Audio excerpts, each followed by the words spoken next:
Okay, so we're going to talk about how to be resourceful. So I believe being resourceful is being able to learn quick and clever ways to do difficult, using what you have to get where you're trying to go. I think people that need resourcefulness are usually creative, self-motivated, who have struggled to use their time effectively. They encounter setbacks in their personal, professional, daily lives and are eager to learn new strategies to adapt, innovate, and thrive. So I used to think that everyone was resourceful. I think everyone has the capability to be more resourceful, but not everyone is naturally resourceful. So let's go through this. This is something that I'm turning into a course. And so I just want to test out exactly how helpful this is to you, as well as get feedback on what other things you feel like you would like to know. So I believe resourcefulness equals necessity plus creativity plus persistence.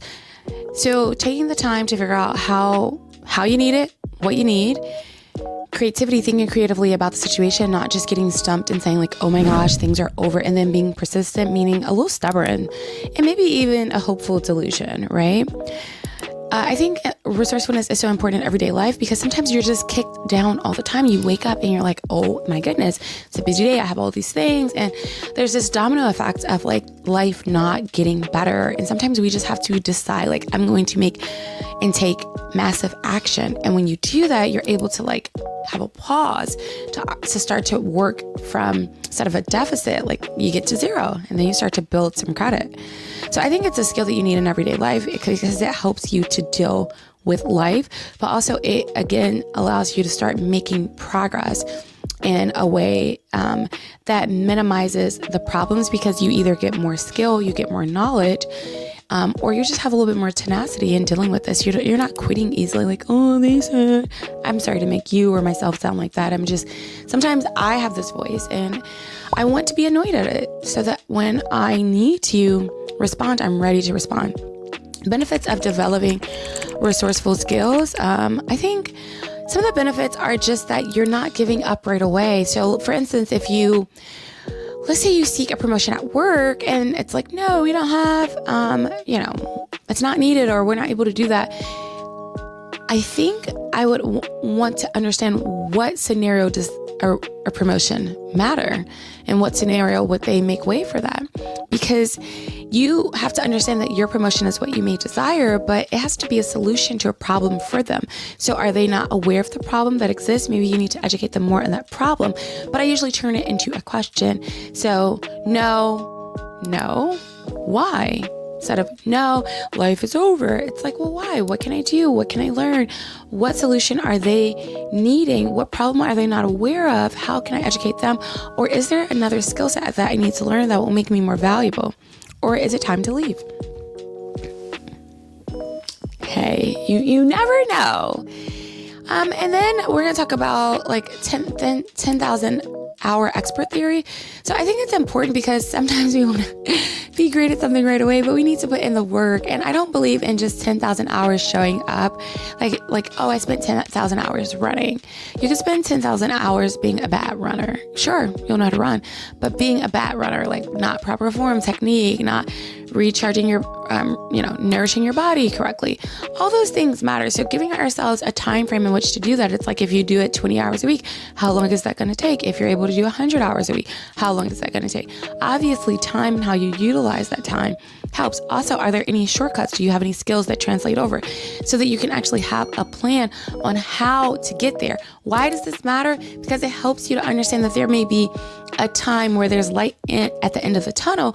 If you're going through a difficult situation and you're working your way through it, having some kind of context around an intangible thing really does help the brain to kind of like cope and soothe itself. When you don't know when it's going to be over, although this is an idea, it lets you know you're going to have to give it some time and you're going to have to put in some work and learn from this. I do believe in a good personality test. I don't believe in one personality test. I like to take many, and I think it just tells you that moment in time. I do believe that some people probably have the same personality test results all the time, and sometimes we don't. I don't believe that every personality test is end all be all, but I think it just gives you a little bit of context that's objective, so that if you're hard at hearing about something and the personality test says you're hard at hearing at something, well, honey, you may be hard at hearing at something. So yeah, taking that helps you to be resourceful. It helps you to understand how you interact with other people. Like, I understand that sometimes I'm going to sound frazzled. I'm going to sound scatterbrained. That's just something I work on, that skill that I work on. So 5 years from now, I would hope that I sound less frazzled, less scattered, but you're going to see me work through that skill in real time. We're going to work on stop coveting and being jealous. I think a lot of times coveting someone else's stuff and being jealous steals your confidence in yourself, because you're not working on yourself. In order to have confidence, you actually need to take time to build yourself up by doing reps on skills that matter, things that give value, and keeping your word to yourself. If you're not able to do that and you're seeing somebody else live their best life, well, it's going to be challenging for you. Do you see the glass half full, half empty, or you don't see a glass at all? We got to talk. Cultivating a growth mindset for problem solving. How do you see failure? This is really difficult because you can have a growth mindset in certain areas, and then you can totally not have an eyesight or not be aware of you having a fixed mindset in certain categories. So meaning, like, when it comes to work, you're like, I want to grow. We're going to do it yellow. I'm so excited. I just want to put my all into my job. And then when you come home, you're like, you good for nothing. Low down. Scrub. Right? So you literally, there's no grace given for that. I mean, maybe he is. I don't know. I don't live with you, but it doesn't sound like I should, right? I shouldn't. Things will get better. See, growth mindset, glass half full, embracing challenges as opportunities for growth. A lot of times we see a challenge or a mountain and we're like, oh, I'm going to go the other way. Sometimes the only way to deal with it is through overcoming mental blocks and limiting beliefs. Sometimes you have your parents' mental blocks and limiting beliefs. Sometimes you have the community. Sometimes you have YouTube, TikTok. Sometimes you were born with them. They were gifted to you. Well, thank you for putting that in my DNA, and you have to work through that. You really have to work through that and give yourself some time to do that. Self-respect is keeping your word. Like, back to confidence. You build self-respect for yourself when you keep your word about things. And honestly, it's not always easy. Own it. Own it when you don't. Okay, identifying valuable resources. This is going to look different for different people, but I think we're able to identify valuable resources to each person. So there's some things that I consider super value. Some things maybe somebody else think are very valuable. They mean absolutely nothing to me. But if I was in denial, if I was not honest with myself, if I allowed myself to be controlled by what other people value, then I would possibly be working for something that I don't care about, giving everything I can for that and wondering why I'm not ending up where I would like to be. So that's one part of resource, like your time, your attention. And then the other part is, what other partners and tools and accountability can you have out in the world that can be helpful for you?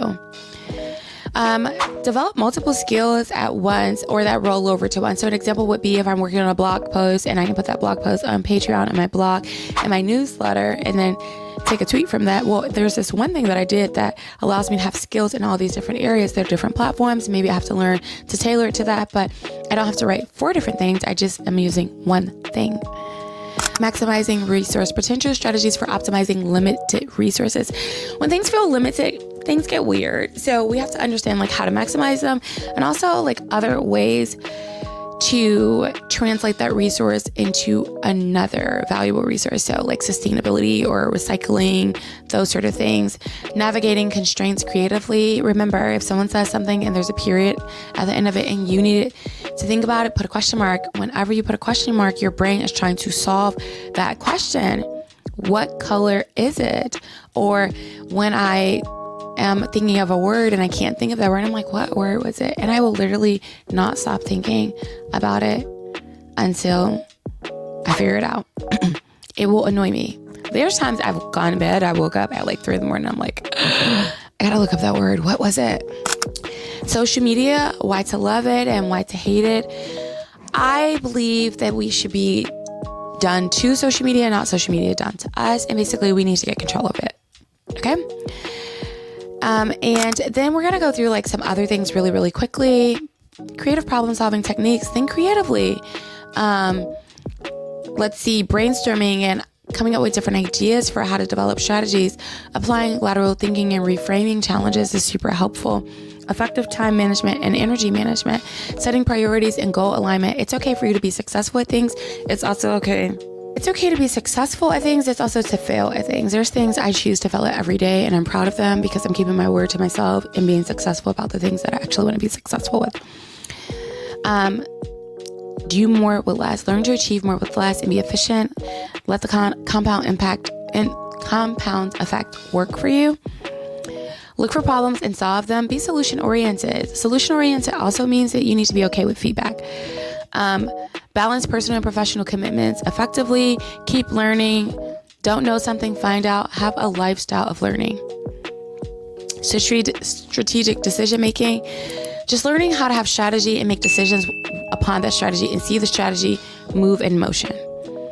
Communication and collaboration, learning how to communicate, saying what you want, being okay with what you want, listening to how to get that, and leveraging your network and your resources to do that. Embracing change and uncertainty. Like, don't let fear cause you to just not do that and just ghost everyone. And applying resourcefulness in life, so sustainability, monetizing it, discussing strategies for how this can help with revenue and the like. If you found this helpful,